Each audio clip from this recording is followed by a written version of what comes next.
Assalamualaikum warahmatullahi wabarakatuh.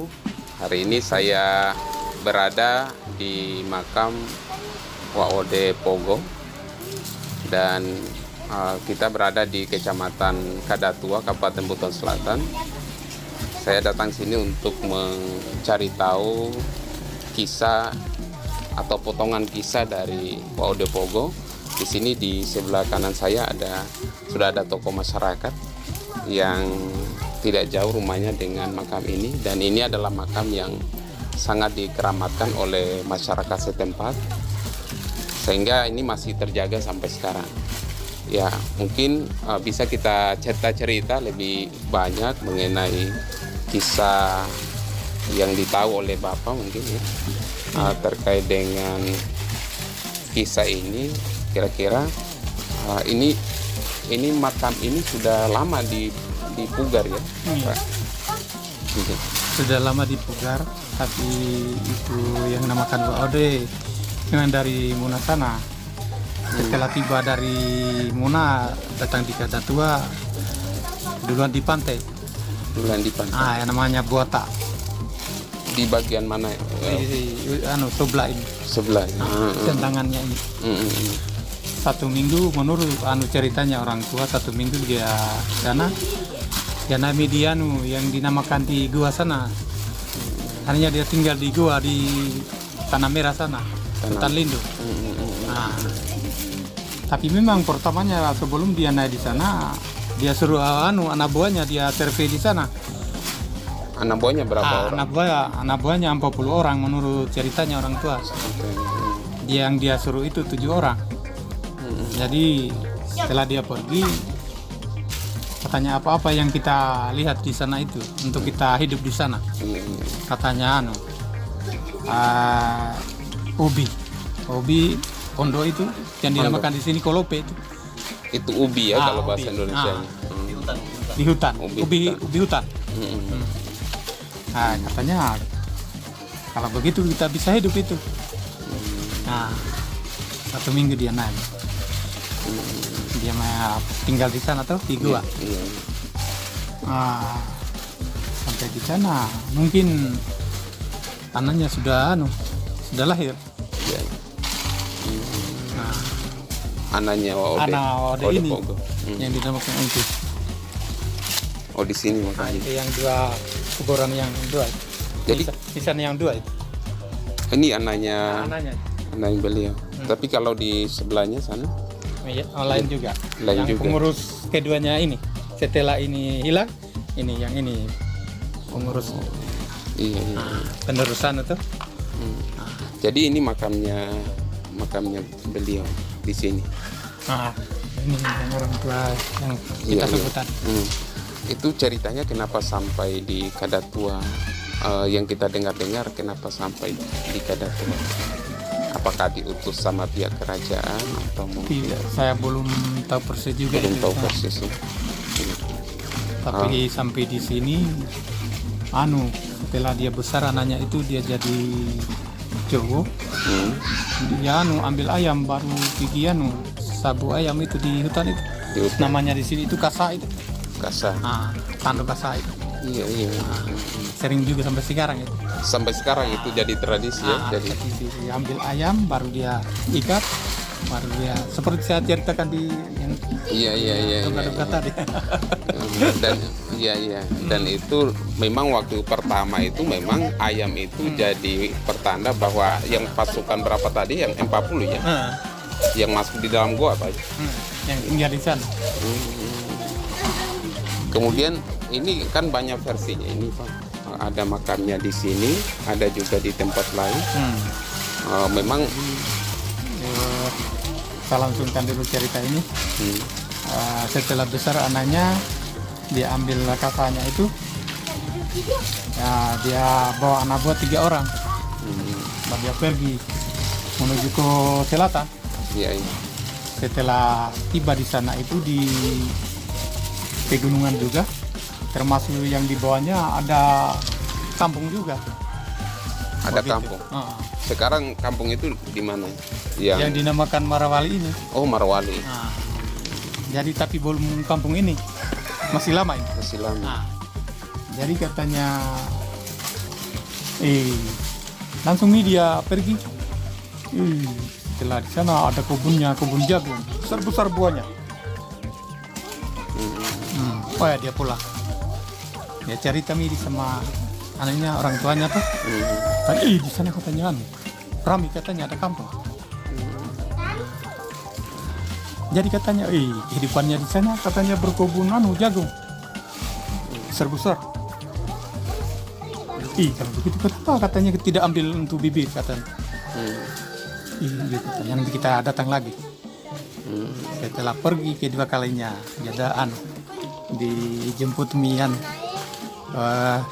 orang tua di sana yang namakan Ode Marawali ini. Ode Marawali. Jadi Ode Marawali ini memang apa dia? Sebagai apa dia? Ode Marawali ini termasuk yang penghuni di sini sudah lama. Oh, penghuni di sini sudah lama. Oh. Jadi dia sampai dia mau bicarakan seperti bicaranya orang tuanya tadi, tidak usah Mas, katanya. Saya sudah mengerti itu katanya. Tapi ini ada syaratnya katanya. Syaratnya apa? Katanya apa itu Pak? Katanya syaratnya boleh kamu menikah dengan saya punya gadis. Sedangkan ini mengkilat. Ini anak keberapanya kalau kita? Anak pertamanya ini. Anak pertamanya. Namanya? Kalau pengalaman kita itu Ode Raba itu. Lah Ode Rabak.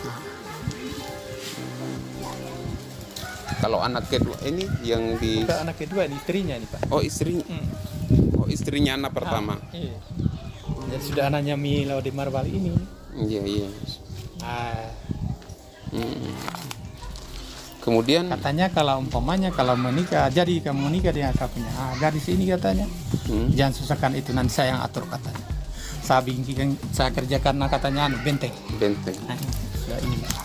Jadi benteng ini memang seluas apa sih bentengnya? Untuk kursi mungkin itu Pak Alim yang Pak Alimin ya? kira-kira. Iya iya. Karena sekarang ini sering diukur itu diambil meteran. Oh. Ya, memang cukup luas bentengnya ya. Tapi lebih besar di sana. Di bawah di keraton bawah. Di keraton. Ah. Kemudian Tapi di sini juga ada baluarannya juga. Balwara itu apa ya? Dia punya pintu gerbang rahasia. Pintu gerbang. Yo. Bukan pintu gerbang, pas sudut-sudut yang ya mungkin berguna juga. Bukan pintu. Saya anukan dengan saya samakan dengan pintu tadi rahasia. Yang apa itu namanya? Febuni itu. Itu. Iya, memang ada di pintu rahasianya. Oh, pintu rahasia. Maksudnya pintu rahasia itu gimana? Ya namakan Febuni itu sama juga di sana. Oh, pintu rahasia maksudnya untuk masuk ke mana ya? Dirahasiakan itu pintu itu. Oh, gitu. Sampai sekarang memang Iya. belum ada yang tahu, Pak. Artinya orang dia sudah lihat itu pintu rahasia itu, tapi dia tidak tahu bahwa itu namanya pintu rahasia. Nah, rahasia. Pintu rahasia. Sampai sekarang memang orang tidak tahu tentang pintu rahasia. Kemudian yang Bapak tahu setelah itu gimana itu? Nah, setelah itu dia pulang dia cerita sama ibunya itu orang tua itu. Iya, iya. Dia ketawa ibunya. Kenapa ketawa? Itu paling bagus itu katanya. Yang penting katanya, katanya terserah ibu katanya. Begitu. Terpaksa dia nikahkan itu anaknya. Jadi menikah. Oh, iya iya iya iya. Nah, baru survei di sini. Di sana di atasnya pinggiran pantai itu. Ya. Tidak cocok katanya menurut ceritanya orang tua di sana. Boleh di sini yang mantap. Karena di sini ketinggian atau apa? Kira-kira. Tapi di sana ketinggian juga tapi tidak seberapa tuh. Iya iya iya. Tapi kalau memang dari pantai tinggi juga. Iya, iya. Akhirnya dia nemu di sini. Mereka bermukimlah Jadi, di sini. menurut orang tua pendapatnya ceritanya orang tua, masyarakatnya di sana diangkut malam, masyarakatnya di sini dia susun siang. Susun siang. Ini benteng. Oh. Jadi malah paginya juga pokoknya full juga batu. Malamnya susun. Tidak, malamnya diangkut. Malamnya diangkut. Nanti siangnya Baru disusun. baru disusun masyarakat di sini. Nabuahnya Sampai jadi benteng itu. jadi Iya iya iya. benteng. Di sini memang dikeramatkan sekali sama masyarakat ya. Kenapa kan ini banyak yang berziarah sini, Pak. Karena pernah juga memang sudah biasa kita tuh, tapi waktu itu saya ziarah dengan bapaknya Agus Iya iya. Agus sana itu. Iya iya iya. Nah, kan kebetulan waktu itu Agus sana Agus sana dia mau ikut Dewa Nanu hingga 1 itu hari PDIP ini. Jadi bapaknya dia datangi saya dan saya punya om itu. Katanya kemana kan? Katanya bantu saya dulu sebentar. Bilang kita pergi di mana? Katanya kita ke makam. Kita bilang kita berdua. Katanya saya panggil dia Pak Imam. Masih Pak Lahidu dulu. Iya iya. Sekarang sudah mantan. Nah, sampai di sini Pak Imam dia serahkan saya untuk yang Iya iya. yang membuka ini fatihahnya ini. Gitu.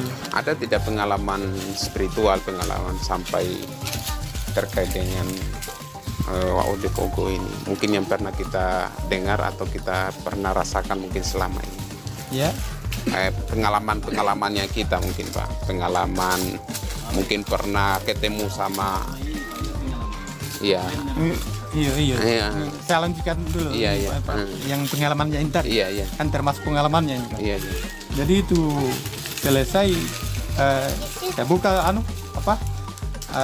zikir ini 300. Jadi setelah mau selesai zikir ini lepas nih. Belum lama ini bapaknya Agus ini dia bicara.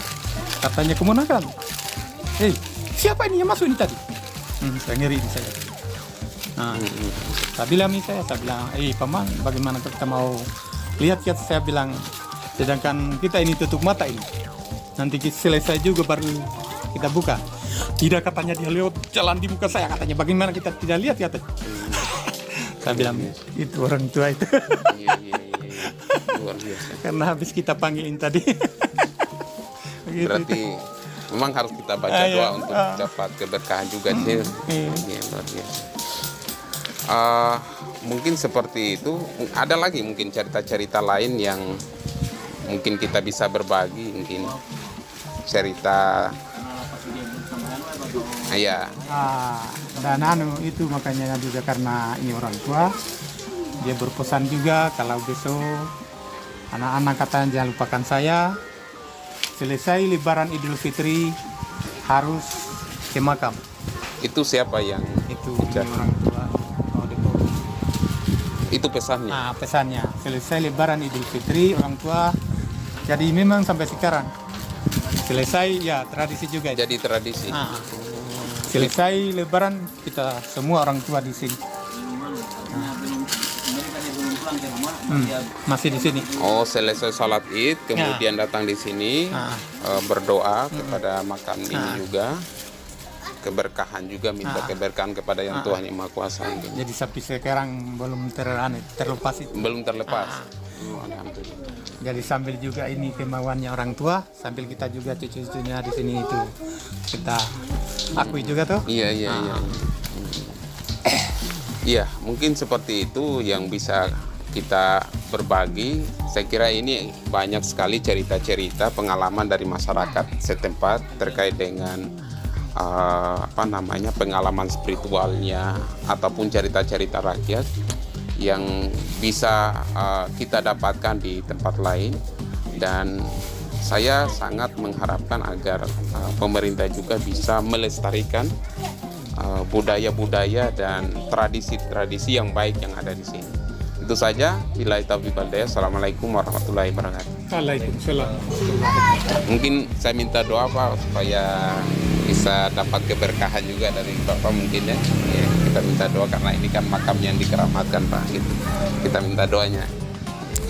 Jadi kita duduk Aja, terserah Bapak.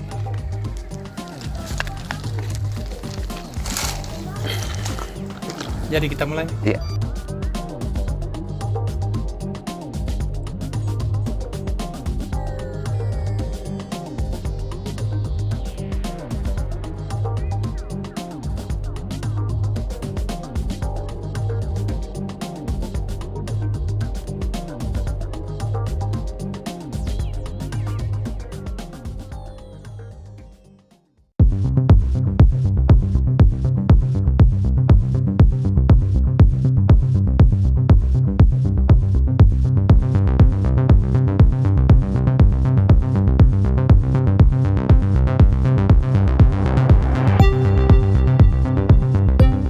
Assalamualaikum warahmatullahi wabarakatuh. Sekarang saya berada di benteng yang konon katanya dibangun oleh pada masa WOD Pogo dan sekarang saya lihat sudah dipugar.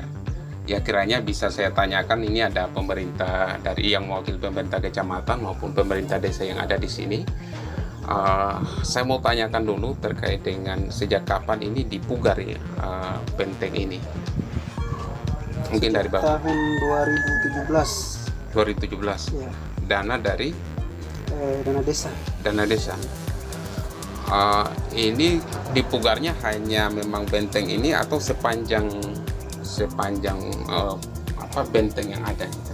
Ini dipugarnya hanya dilihat dari, kan benteng ini dia punya beberapa sudut lawa atau biasa disebut lawa tuh. Iya. Jadi ada beberapa sudut lawa itu yang dipugari atau yang dibuatkan semacam gapura.